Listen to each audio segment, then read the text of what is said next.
तेजस्वी यादव पूर्णिया में जनसभा के दौरान कहा है एनडीए या फिर इंडिया गठबंधन। यूँ कहे तो पप्पू यादव भी वहाँ से खड़े हैं और पप्पू यादव पर यूँ कहे तो साधा निशाना तेजस्वी यादव। तो भाई हम लोग तो शुरू से कह ही रहे हैं कि इन लोगों के गठबंधन में वो सहजता ही नहीं है, पूरा चरण बीत जाता है।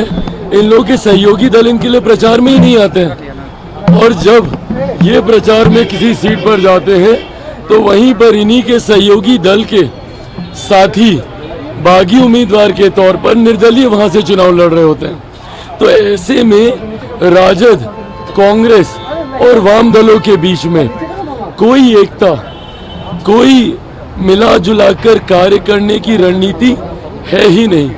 ये कोई छोटी बात नहीं है भाई कि पहले चरण की चारों सीटों पर चुनाव हो जाता है और कांग्रेस वाम दलों का कोई बड़ा नेता इन लोगों के लिए प्रचार करने नहीं आता, राजद पे प्रचार करने नहीं आता है। और जब राजद ये अपनी सीट पर जाते हैं पूर्णिया, तो वहां पर कांग्रेस में नए नए शामिल हुए पप्पू यादव जी के खिलाफ ये बोलते हैं, पप्पू यादव जी इन लोगों के खिलाफ बोलते हैं। और ये कोई यहीं की बात नहीं है भाई, इनके राष्ट्रीय नेता देख लीजिए, राहुल गांधी जी को देख लीजिए, कहाँ से चुनाव लड़ रहे हैं, वायनाड से चुनाव लड़ रहे हैं।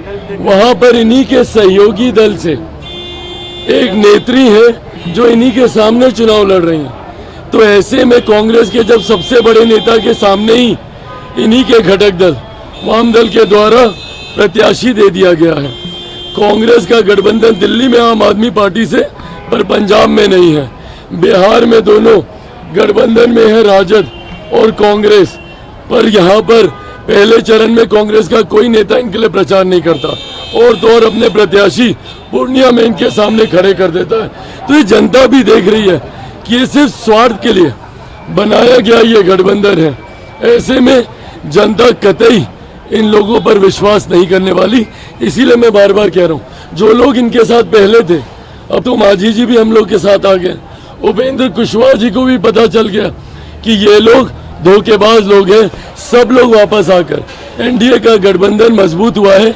इसीलिए 4 की 4, 40 की 40 और 400 को पार ये गठबंधन महागठबंधन पत्र जारी की है बीजेपी, आज महागठबंधन पत्र जारी की है। नहीं तो बिल्कुल जनता के सामने इन लोगों की पोल तो खुलनी चाहिए ना भाई। हम लोग तो देखिए बोल ही रहे हैं, बिहार की जनता भी आज की तारीख में इतनी जागरूक है, उनको पता है कि कौन सही में बिहार के विकास के लिए एक साथ आ रहा है और कौन सिर्फ अपने स्वार्थ के लिए एक साथ आ रहा है। पर हाँ, ये हम सबका कर्तव्य भी बनता है कि इनकी पोल जनता के सामने हम लोग खोल के रखें।